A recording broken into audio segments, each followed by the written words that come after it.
देखिए स्टूडेंट्स, जो आपकी बीएससी थर्ड ईयर की इनऑर्गेनिक केमिस्ट्री की जो 5th यूनिट थी आपकी bio inorganic chemistry and inorganic polymers, उसके बारे में हम देख रहे थे।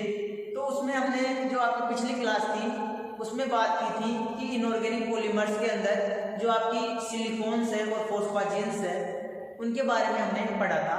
सिलिकॉन्स के निर्माण की विधि भी हमने देख ली थी।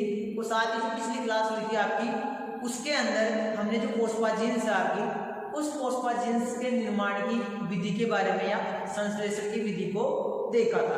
साथ ही हमने ये भी देखा था कि जो चक्रीय पॉलीफॉस्फाजिन्स है उस पॉलीफॉस्फाजिन्स से कहने का मतलब है कि जो आपकी साइक्लिक फॉस्फाजिन्स है उस साइक्लिक फॉस्फाजिन्स से आपकी चक्रीय फॉस्फाजिन्स का फॉर्मेशन कैसे होता है ये भी देखा था। तो पिछली क्लास में हमने संश्लेषण की बात कर ली थी। आज की अभी इस क्लास में हम बात करेंगे कि जो आपके फॉस्फाजिन्स हैं उस फॉस्फाजिन की केमिकल रिएक्शन से भी आपका क्वेश्चन पूछा जाता है एग्जाम में।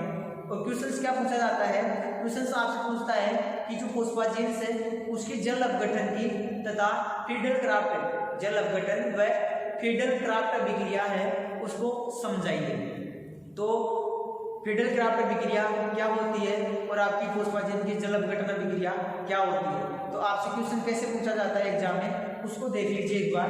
देखिए जैसे पहला क्वेश्चन पूछता है आपसे फॉस्फाजिन दे देगा या तो वह फॉस्फाजिन दे सकता है या फिर फॉस्फाजिन का जो फॉर्मूला दे रखा था, जो फॉर्मूला मैंने बताया था वो भी दे सकता है। कैसे? देखिए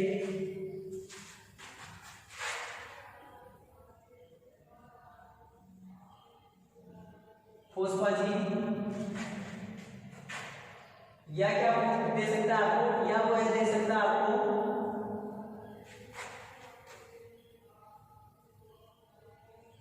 NaCl2 का होल ट्राइज, या क्या दे सकता है आपको NaCl2 का होल ट्राइज की निम्न अभिक्रियाओं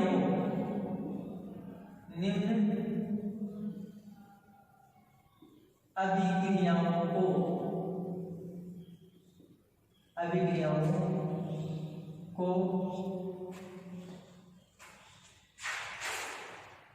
समझाइए।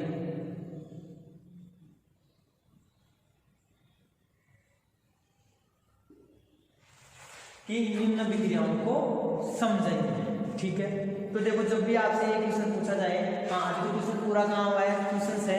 देखिए पहले पूछा हुआ है आपसे जल अपघटन यानी जल अपघटन की जो अभिक्रिया है,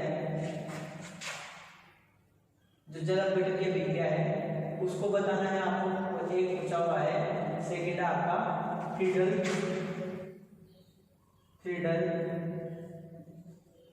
क्रॉफ्ट अभिक्रिया। ठीक है, फ्रीडल क्रॉफ्ट अभिक्रिया। तो देखिए सबसे पहले हम बात करते हैं कि जो आपकी जल अपघटन की अभिक्रिया है वह क्या होती है, तो फिर बात करेंगे अपन फ्रीडल क्राफ्ट अभिक्रिया की।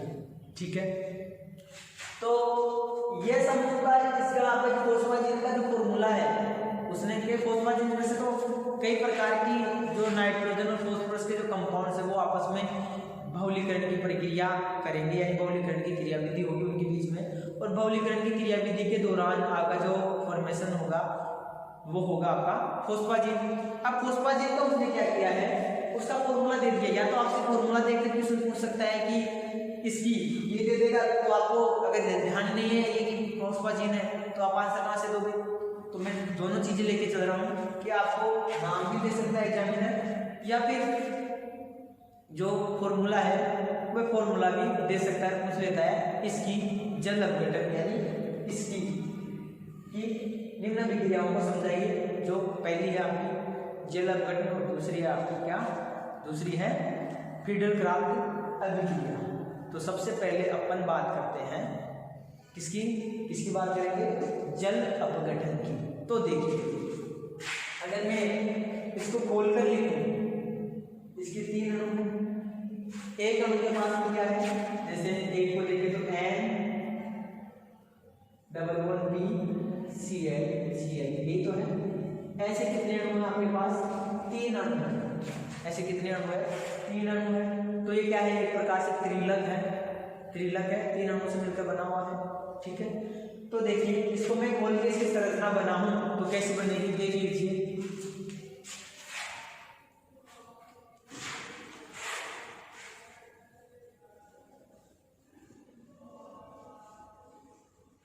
इसकी संरचना की बात करते हैं।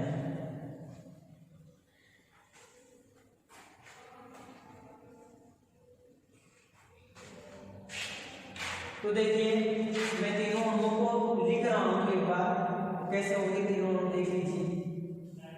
यहाँ पे फॉस्फोरस, यहाँ पे नाइट्रोजन, फिर फॉस्फोरस, फिर नाइट्रोजन, फिर फॉस्फोरस, फिर आपका नाइट्रोजन, फिर ये। अब नाइट्रोजन के पास कितने जुड़े हुए Cl, 1 Cl, दूसरा, तीसरा, चौथा हो गया आपका। अब पता है आपको नाइट्रोजन की वैलेंसी कितनी होती है? 5 होती है। तो वैलेंसी पूरी कर दो, डबल बॉन्ड हो गई वैलेंसी 1 2 3 4 5, ये डबल बॉन्ड 1 2 3 4 5। अब इसके बीच में आएगा तो यहाँ पे ये डबल बॉन्ड, इसकी भी पूरी हो गई। वैलेंसी 5 होती है नाइट्रोजन की, 1 2 3 4 5 5 होती है, तो डबल बॉन्ड आ गया। 1 2 3 4 5 5 पूरी, डबल बॉन्ड नाइट्रोजन फॉस्फोरस के बीच में, यहाँ पे फॉस्फोरस और नाइट्रोजन के बीच में क्या आ गया? डबल बॉन्ड आ गया। तो ये क्या है आपका? ये फॉस्फोजीन है, और फॉस्फोजीन का क्या है? ये त्रिलक है। देखिए एक बार, फॉस्फोजीन का क्या है? ये त्रिलक है।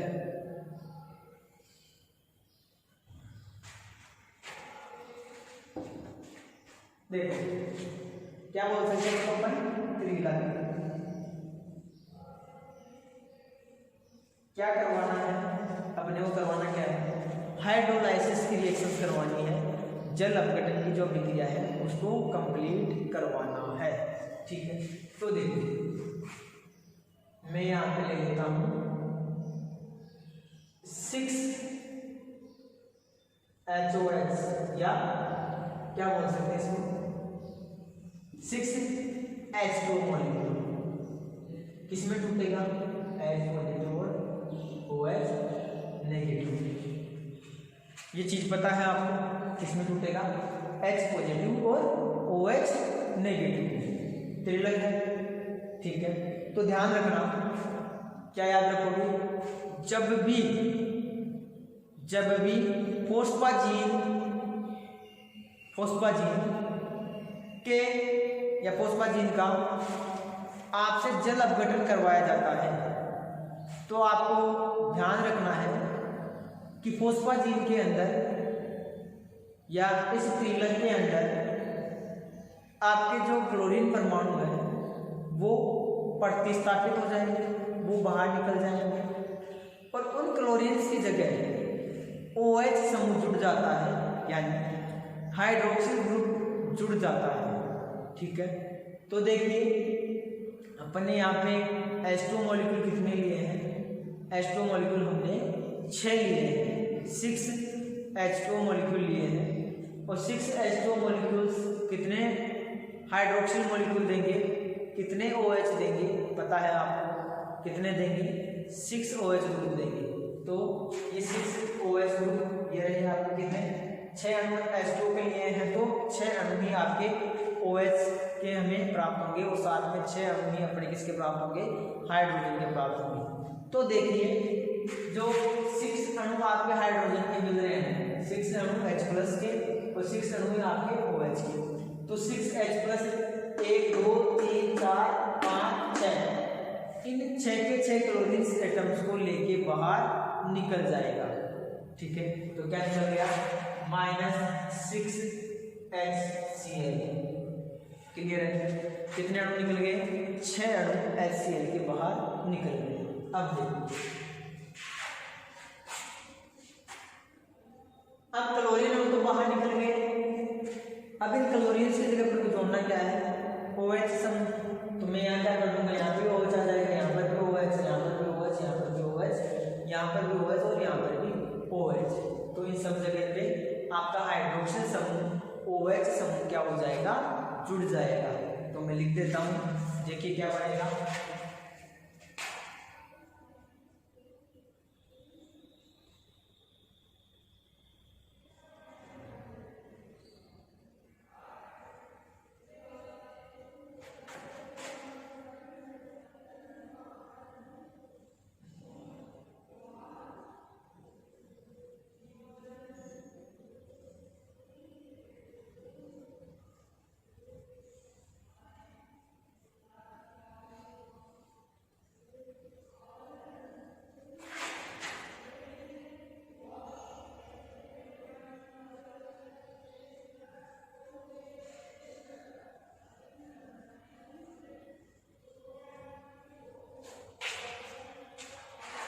ठीक है। तो ये अपने को प्राप्त होगा। आई बात में देख लो एक बार,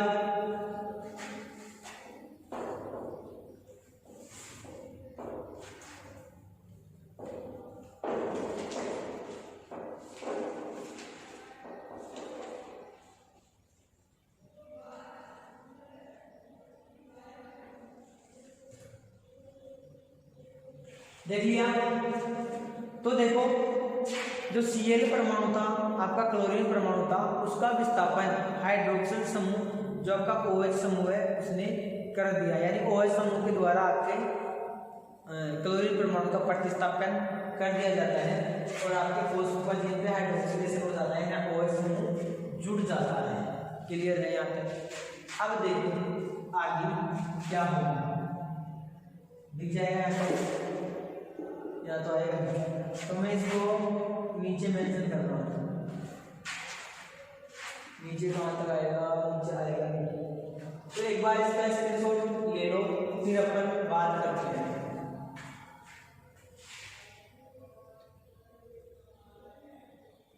ऊपर लिख देते हैं, यहाँ बना दूंगा, ठीक है।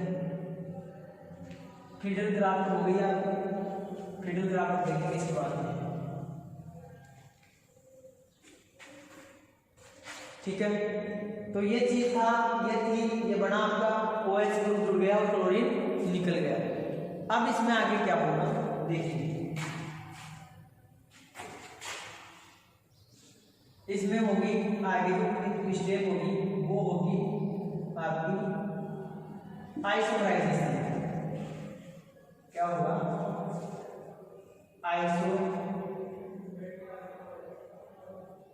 आइसोमराइजेशन यानी टोटोमराइजेशन होगा इसमें। आइसोमराइजेशन बोल सकते हैं अपन, टोटोमराइजेशन भी बोल सकते हैं। तो देखो आइसोमराइजेशन के द्वारा क्या होगा, ये जितने भी दे रखे हैं आपको जो हाइड्रोजन परमाणु जुड़े हुए हैं, ठीक है।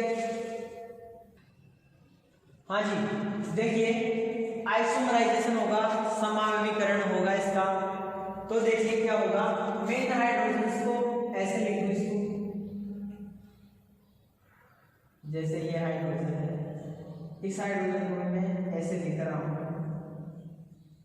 इस यानी कि जो मैं समावेशिता बताऊंगा आपको, उसमें फिर आपको जो नहीं आएगा, ठीक है। हाइड्रोजन को मैंने ऐसे मेंशन कर दिया। ये जो फॉर्म है इसकी कौन सी फॉर्म है, इनोल फॉर्म है।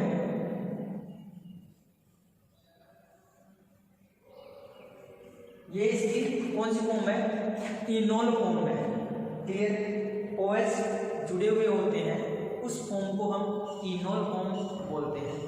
अब जो आइसोमराइजेशन होगा, जो आपकी समावेशीकरण होगा, उस समावेशीकरण में क्या होगा कि जो आपके OH समूह है, OH समूह से एक एक हाइड्रोजन क्या होगा, स्थानांतरित हो जाएगा। समावेशिता क्या होती है कि मॉलिक्यूलर फॉर्मूला अणुसूत्र सेम होता है लेकिन पोजीशन चेंज हो जाती है, जिनके ऐसे समावेशिता पढ़ा रखी है मैंने। तो समावेशिता में क्या होता है कि जनरली उसका मॉलिक्यूलर फॉर्मूला अणुसूत्र क्या होता है, सेम होता है, लेकिन जो संरचना सूत्र होता है उसमें कुछ अंतर दिखता है हमें, तो वो अंतर दिखेगा अभी देखना। और उसी को अपन क्या बोलते हैं, आइसोमराइजेशन बोलते हैं, समावेशिता बोलते हैं। तो समावेशिता में ये जो कीटो फॉर्म है, इस कीटो फॉर्म को अपन इनोल फॉर्म में कन्वर्ट करेंगे। किसमें करेंगे, इनोल फॉर्म में कन्वर्ट करेंगे। तो कीटो फॉर्म से जो आपकी इनोल फॉर्म होती है वह मोर स्टेबल होती है। क्या होती है? ज़्यादा स्टेबल होती है। इसलिए टोटोमराइजेशन द्वारा जो आपकी इनोल फॉर्म है वो ज़्यादा स्थायी हो जाएगी और किस में चेंज हो जाएगी? वह है कीटो फॉर्म में चेंज हो जाएगी। तो देखिए कैसे चेंज होगी, अभी देख लेते हैं। मान लो इस बॉन्ड की,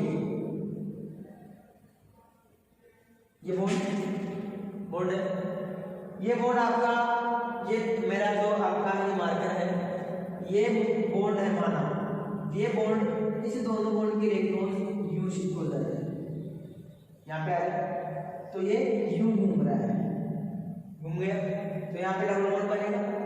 जैसे डबल बॉन्ड बनेगा तो कार्बन आपका फॉस्फोरस की वैलेंसी 1 2 3 4 5 6 6 हो जाएगी। जैसे डबल बॉन्ड यू घूम के यू गया तो आपका ये बॉन्ड कहाँ शिफ्ट हो जाएगा? ये नाइट्रोजन के ऊपर क्या हो जाएगा? शिफ्ट हो जाएगा। मतलब ये बॉन्ड था आपका, यू रोटेट हुआ और ये यू आ गया नाइट्रोजन के ऊपर। तो नाइट्रोजन पे आएगा, नाइट्रोजन पे क्या आएगा? नेगेटिव चार्ज आएगा, नेगेटिव चार्ज आएगा। यहाँ पे जो H+ था, जो H+ था, ठीक है, ये H+ था, दोनों बॉडी इधर शिफ्ट हुए तो H तो फ्री हो गया, ये H आके इस नाइट्रोजन के पास जुड़ जाएगा। तो यहाँ पे क्या बनेगा? नाइट्रोजन के पास H बनेगा। ऐसे देख लो, इस बॉन्ड के दोनों इलेक्ट्रॉन्स इधर शिफ्ट हो जाएंगे। ये लो कर दिया शिफ्ट, बॉन्ड बना। जैसे बॉन्ड बनेगा तो इस बॉन्ड के इलेक्ट्रॉन्स इधर शिफ्ट हो जाएंगे। आई बात समझ? ठीक है, नाइट्रोजन पे नेगेटिव और ये हाइड्रोजन कहाँ जाएगा? नाइट्रोजन के पास जाएगा। क्लियर है? इतनी चीज समझ में आई? हाँ भाई क्लियर है। अब देखिए नेक्स्ट में, देखिए ये बॉन्ड भी है आपका, इसके पास भी 2 इलेक्ट्रॉन्स हैं, ये बॉन्ड भी इधर शिफ्ट हो जाए आपका। जैसे मैं सही से लिख देता हूँ,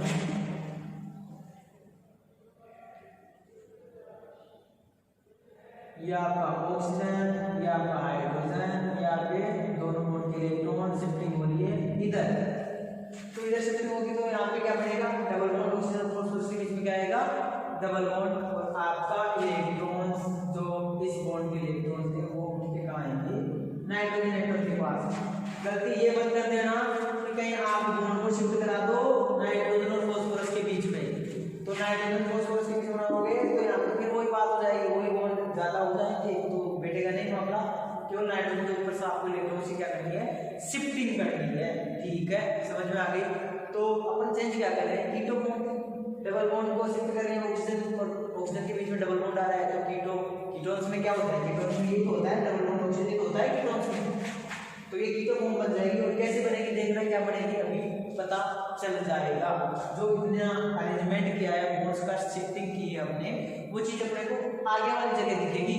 जो नेक्स्ट आपका प्रोडक्ट बनेगा, नेक्स्ट जो रेजोनेटिव स्ट्रक्चर बनेगी, उस रेजोनेटिव स्ट्रक्चर में आपको कीटो फॉर्म से इनोल फॉर्म मिलेगी, सॉरी इनोल फॉर्म से आपको कीटो फॉर्म मिलेगी। और कीटो फॉर्म में जो क्या क्या चेंज होके आए हैं, यानी जो इनोल फॉर्म में क्या क्या चेंज हुए हैं, वो आपको जो पहले जो अपन ने चेंज किए हैं ना, वो चेंज अगली स्टेप में तो दिखते हैं अपने को, पहले थोड़ी दिख जाते हैं। पहले तो अपन समझ सकते हैं कि ये वो इधर जा रहा है, ये इधर जा रहा है, वो इधर से आ रहा है।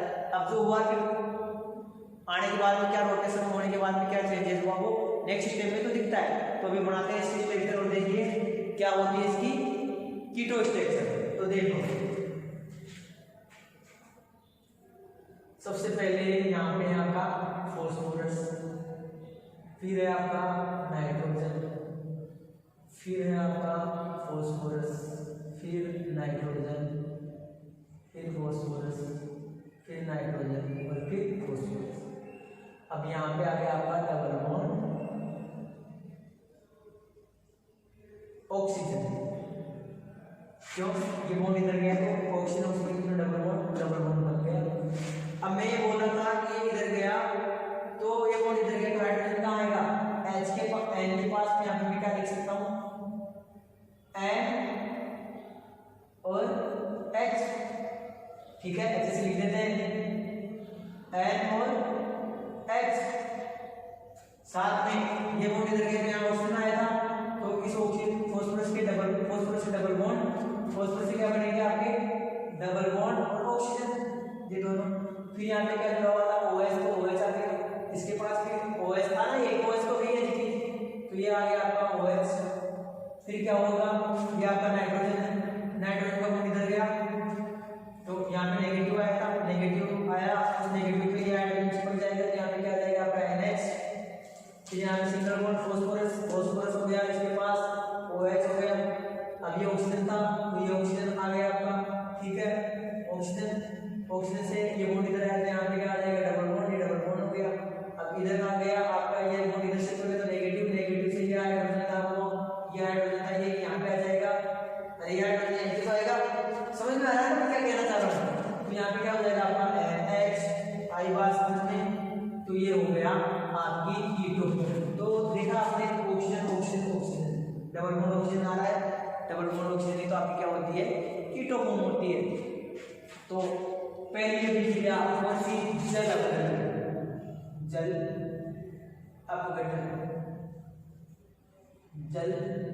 अपघटन।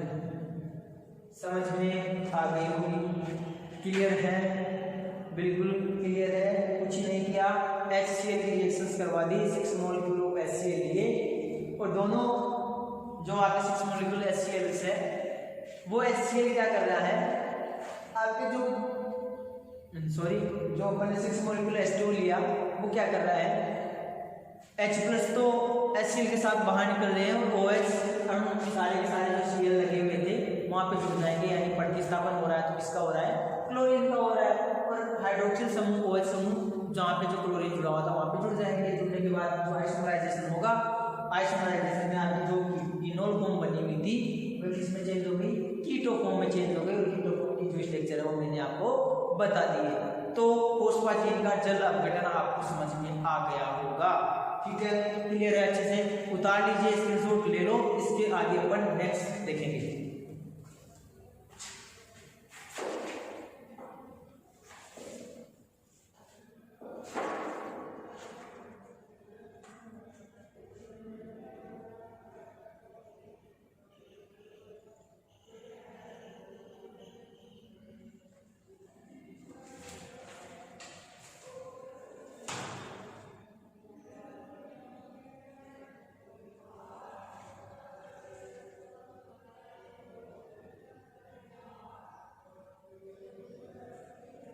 चलो अब बात करते हैं नेक्स्ट आपकी फ्रीडल-क्राफ्ट अभिक्रिया की। फ्रीडल-क्राफ्ट अभिक्रिया क्या होती है तो देख लेते हैं, फ्रीडल-क्राफ्ट को भी देख लेते हैं।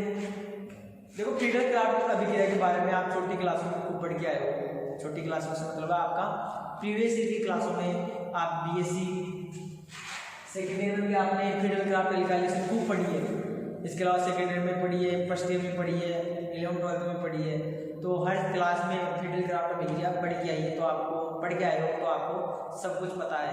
तो फ्रीडल-क्राफ्ट अभिक्रिया में अपन क्या करते हैं, फ्रीडल-क्राफ्ट अभिक्रिया में वैसे अपन फ्रीडल-क्राफ्ट एल्काइलेशन में अपन क्या करते हैं AlCl3 का यूज करते हैं। किसका यूज करते हैं? एल्यूमिनियम ट्राइक्लोराइड, AlCl3 का यूज करते हैं, और इसके अंदर कोई एल्काइल ग्रुप है उसका एडिशन होता है, इसलिए इस अभिक्रिया को अपन फ्रीडल-क्राफ्ट एल्काइलेशन कहते हैं। चलो खैर वो चीज़ अलग है, नहीं चीज़ तो एक ही है, लेकिन वहाँ पे जो अपन ने पहले देखा वो बात अलग है। अब यहाँ पे अपन इसके बारे में देखेंगे कि यहाँ पे फ्रीडल-क्राफ्ट एल्काइलेशन में होता क्या है, फ्रीडल-क्राफ्ट अभिक्रिया है वो है होती कैसे। तो देखिए, सो इसकी अभिक्रिया पढ़ रहे हैं अपन, पता है ना किसकी पढ़ रहे हैं, फॉस्फाजीन की, या किसकी NPCl2 का होल ट्राइज की अभिक्रिया, होल ट्राइज की निम्न से अभिक्रिया,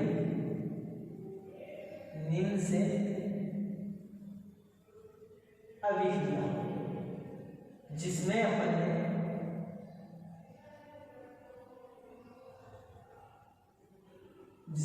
ने सबसे पहले जल अपघटन पढ़ लिया।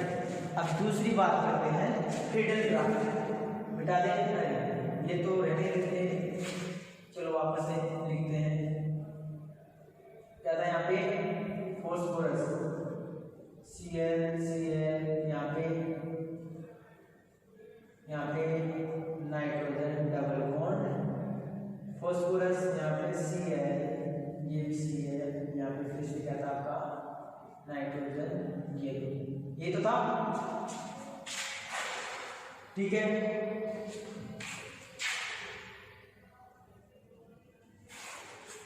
यही तो है त्रिलक, जिसको अपन किस नाम से जानते हैं, फोस्फाजीन के नाम से। तो फोस्फाजीन की सही पूछे तो अपन केमिकल रिएक्शंस पढ़ रहे हैं, ये जो पढ़ रहे हैं ये केमिकल रिएक्शंस है किसकी, फोस्फाजीन की। यदि आपसे क्वेश्चन ऐसा पूछा जाए कि फोस्फाजीन की रासायनिक अभिक्रियाओं को समझाइए, तो पहली अभिक्रिया तो आपको बतानी है जल अपघटन वाली, दूसरी अभिक्रिया बतानी है फ्रीडल-क्राफ्ट अभिक्रिया, तीसरी अभिक्रिया बतानी है अमोनी अपघटन।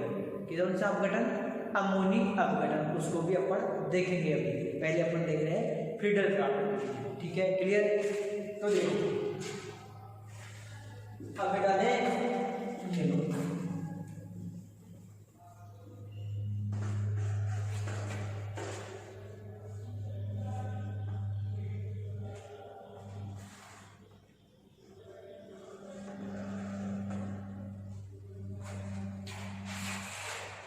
दूसरी रिएक्शन आपकी फ्रीडल क्राफ्ट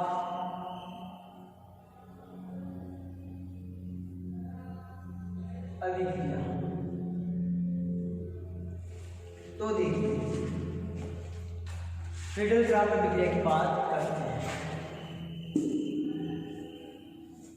ठीक है। ये क्या है आपका फोस्फाजीन, फोस्फीन बोल सकते हैं इसको, फोस्फाजीन बोल सकते हैं, फोस्फाजीन ही है। तो इसकी अभिक्रिया में बेंजीन से करवाते हैं, दो मॉलिक्यूल ले लेते हैं C6H6, C6H6 ये दो molecule,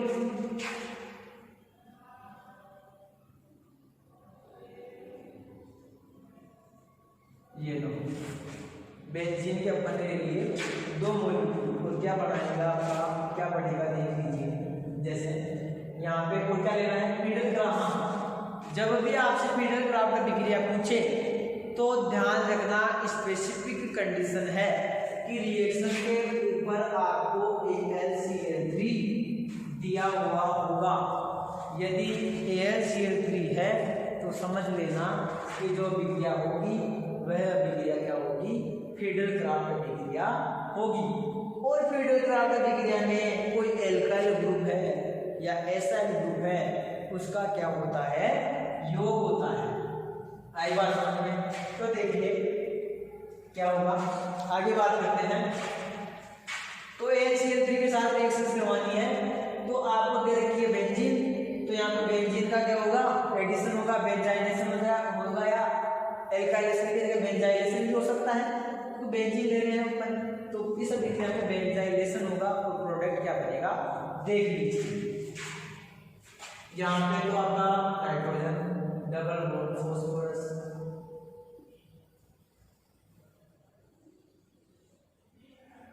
phosphorus single bond nitrogen, single bond phosphorus, थोड़ा सही से लिख देता हूँ, नीचे आ जाएगा थोड़ा, डबल बॉन्ड नाइट्रोजन फॉस्फोरस, इसके जुड़ गए आपके क्लोरीन, ये भी क्लोरीन, डबल बॉन्ड नाइट्रोजन, फिर फॉस्फोरस, ये डबल बॉन्ड, यहाँ पे ये क्लोरीन, ये क्लोरीन, ठीक है। और यहाँ पे जुड़ेगा आपका C6H5, C6H5। देखिए क्या हो रहा है, क्या हो रहा है यहाँ पे क्या हो रहा है कि जो बेंजीन्स हैं वो बेंजीन्स क्या हो रही है, बेंजीन आपकी जो क्लोरीन लगी हुई थी वहां पे आके जुड़ गई, और क्या जुड़ा, C6H5। तो साथ में क्या बच रहे थे, यहाँ पे दो हाइड्रोजन थे ना बेंजीन के पास, वो दो हाइड्रोजन दोनों क्लोरीन को लेकर के बाहर निकल जाएंगे, क्या बन जाएगा, -2HCl। आई बात समझ में, क्या बन गया, -2HCl, ठीक है, क्लियर है। तो यह अभिक्रिया आपकी है फ्रीडल क्राफ्ट अभिक्रिया, किसकी उपस्थिति में होती है, AlCl3 की उपस्थिति में होती है। और कोई भी एल्काइल ग्रुप ले लो, चाहे एसाइल ग्रुप ले लो, चाहे बेंजाइल ग्रुप ले लो, वो क्या होता है, जुड़ जाता है। तो ये रिएक्शन आपकी फ्रीडल क्राफ्ट अभिक्रिया है, और अपन इसको क्या बोल सकते हैं, फ्रीडल क्राफ्ट बेंजाइलेशन अभिक्रिया भी बोल सकते हैं। तो समझ में आ गया होगा फ्रीडल क्राफ्ट अभिक्रिया कैसे होती है। उतार लो, स्क्रीनशॉट ले लीजिए।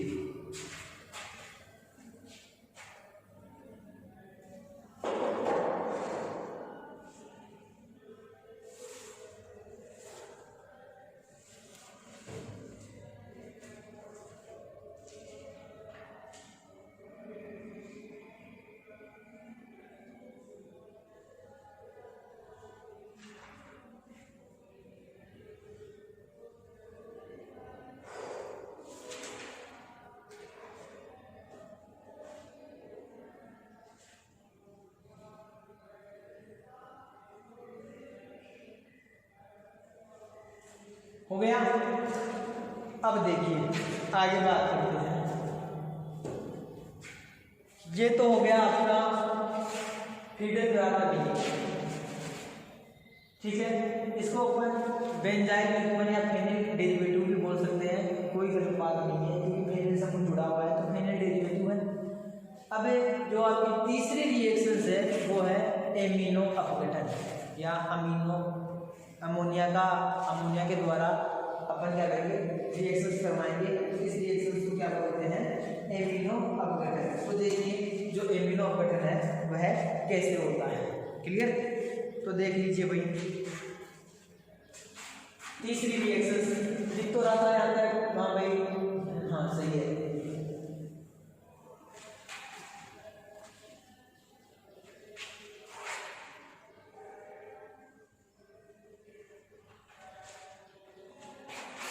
थर्ड रिएक्शन है आपकी कौन सी,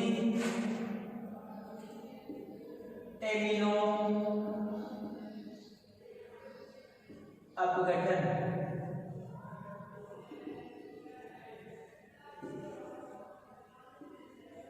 तो देखिए हम क्या बात कर रहे हैं अपन, मैंने ये बोला है आपको पहले भी कि जो एग्जामिनर क्वेश्चन आपसे ऐसे पूछ सकता है कि फोस्फाजीन की निम्न से अभिक्रिया कराइए, जल अपघटन करवाइए, फ्रीडल ग्राफ अभिक्रिया करवाइए या एमिनो अपघटन अभिक्रिया करवाइए।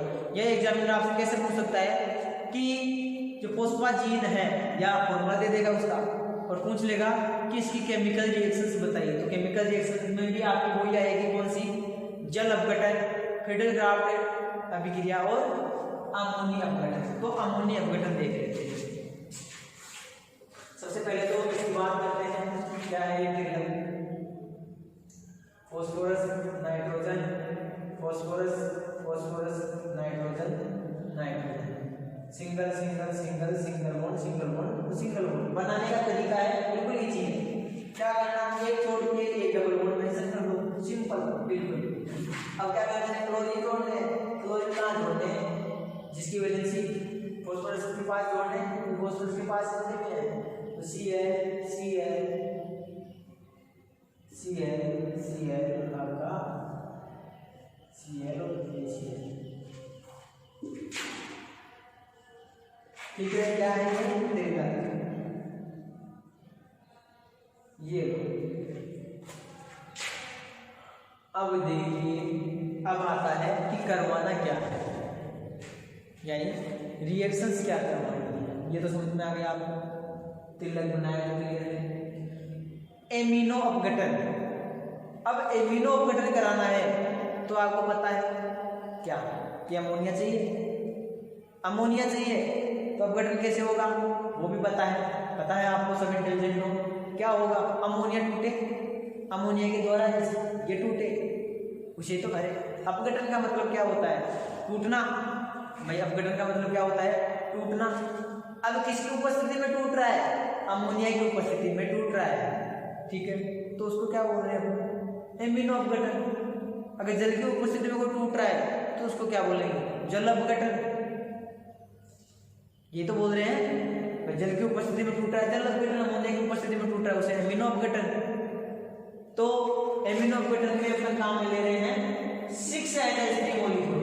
कितने काम में ले रहे हैं, 6NH3 मॉलिक्यूल। तो देखिए क्या होगा, कुछ भी नहीं होगा, जो पहले हुआ था वही इसमें भी होगा।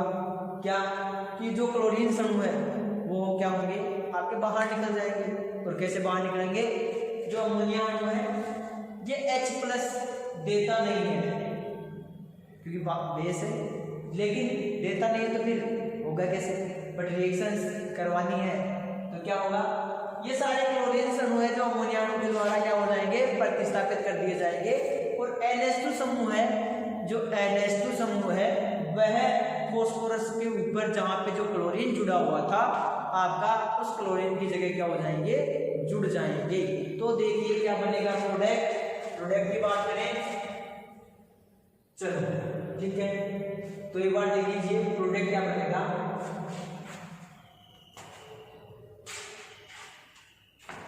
यहाँ पे फॉस्फोरस, यहाँ पे NH2, यहाँ पर भी आपका NH2, double bond nitrogen, single bond phosphorus, NH2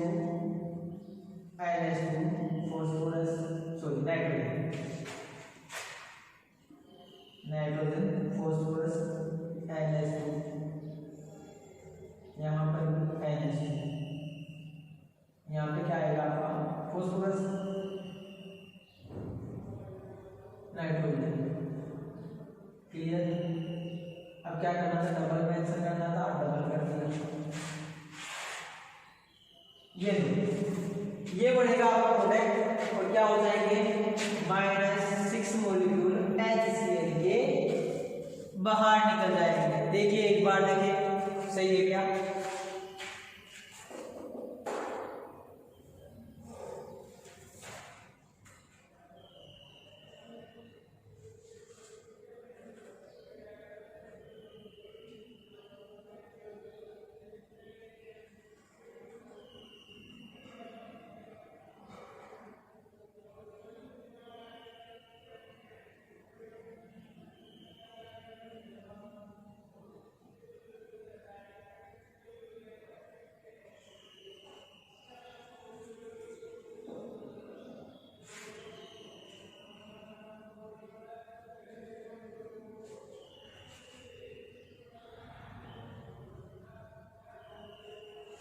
हो गया?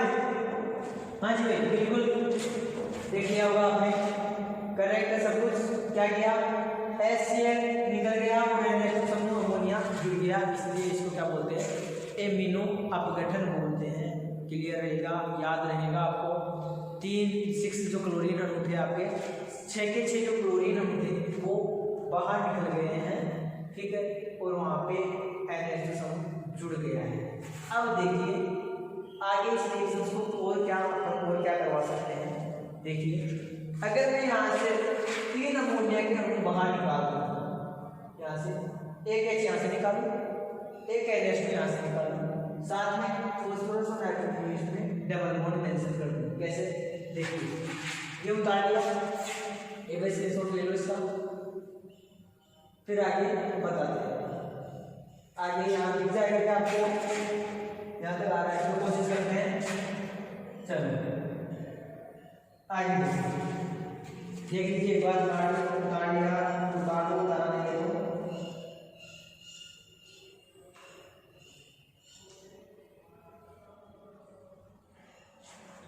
तो पहले तो जो आपका बना था वह क्या?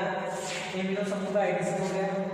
अब देखिए अगर ये बना हुआ है, इसमें से मैं 3 अमोनिया अणु बाहर निकालूं, -3 NH3, तो ये 3 अमोनिया अणु होकर क्या बनाएगा? फॉस्फेन। क्या बनाएगा? फॉस्फेन। कैसे बनाएगा देखना, देखो ये फॉस्फोरस डबल बॉन्ड N, पहले तो मैं इस स्ट्रक्चर से अपन रिप्रेजेंट कर लेते हैं, फिर देखते हैं क्या बन रहा है। तो यहाँ पे फॉस्फोरस था, मैं कह रहा हूँ NH2 एक H ये, अब H जो जाएगा वो पॉजिटिव फॉर्म में जाएगा। जैसे मान लो एक चीज बता रहा हूँ यहाँ पे, ये H बच गया और ये H था, ये चला गया तो ये बॉन्ड इंटरशिफ्ट हो जाएगा और ये NH2 अपना बॉन्ड लेके जाएगा, लेके जाएगा तो इलेक्ट्रॉन लेके जाएगा तो इस बॉन्ड के पास में आएगा, ये -NH3 हो जाएगा। समझ गए होंगे आप एक बार? ये बॉन्ड इधर आया, डबल बॉन्ड H+ निकला, ये बॉन्ड साथ में ही लेके गया, बॉन्ड लेके जा रहा है, यहाँ पे H मिल जाएगा और NH3 हो जाएगा। ठीक है, यहाँ से 3 जगह से निकालना है अपने को, तो क्या बन जाएगा आपका? देख लीजिए 2 ठीक है। तो यहाँ पे क्या बना, डबल बॉन्ड N और H। ऐसे इसमें से मान लो ये आपका NH2 है, यहाँ पे क्या बन गया आपका N और H, यहाँ पे ये आपका NH2 है और क्या बन गया आपका N और H डबल बॉन्ड के साथ। ठीक है, तो ये बनेगा आपका। आई के बाद समझ में क्या निकालना है, अपन बोल रहे हैं कि जो आपका एमिनो समूह युक्त जो प्रतिस्थापी बना था, ये प्रतिस्थापी जो तीन अणु होने के होकर क्या बनाएगा, फोस्फेन बनाएगा। क्या बनाएगा, फोस्फेन। लिख देता हूं, फोस्फेन क्या बनाएगा, फोस्फेन बनाएगा। तो ये बन गया आपका फोस्फेन। और इसी के साथ आपकी जो तीनों रिएक्शंस है वो कंप्लीट है। पहली अपन ने पढ़ी, फिर जल अपघटन अभिक्रिया, ठीक है, जल अपघटन पढ़ी। दूसरी पढ़ी अपन ने फिडल क्राफ्ट अभिक्रिया। तीसरी पढ़ी अपन ने एमिनो अपघटन अभिक्रिया। तो ये हो गई आपकी फोस्फीन, जो फोस्फाजीन है, उस फोस्फाजीन की रासायनिक अभिक्रियाएं जो तीन अपन ने देखी भी, वो होती है इसकी रासायनिक अभिक्रियाएं। आगे अपन और देखते हैं। देखिए, जो आगे की रिएक्शंस बची हुई है, आगे अपन अभी एक रिएक्शन और देखेंगे। इसकी एक रिएक्शन और बची हुई है, वो है आपकी एल्कोक्साइड या एथोक्साइड के साथ जो इसकी और केमिकल रिएक्शन है वो भी देखेंगे। तो अभी तक इस क्लास में यहीं तक पढ़ेंगे अपन। इसके आगे जो फोर्थ टाइप की जो आपकी केमिकल रिएक्शंस है वो अपन नेक्स्ट क्लास में देखेंगे। ठीक है, क्लियर? यहाँ तक उतार लीजिए स्क्रीनशॉट ले लो इसका।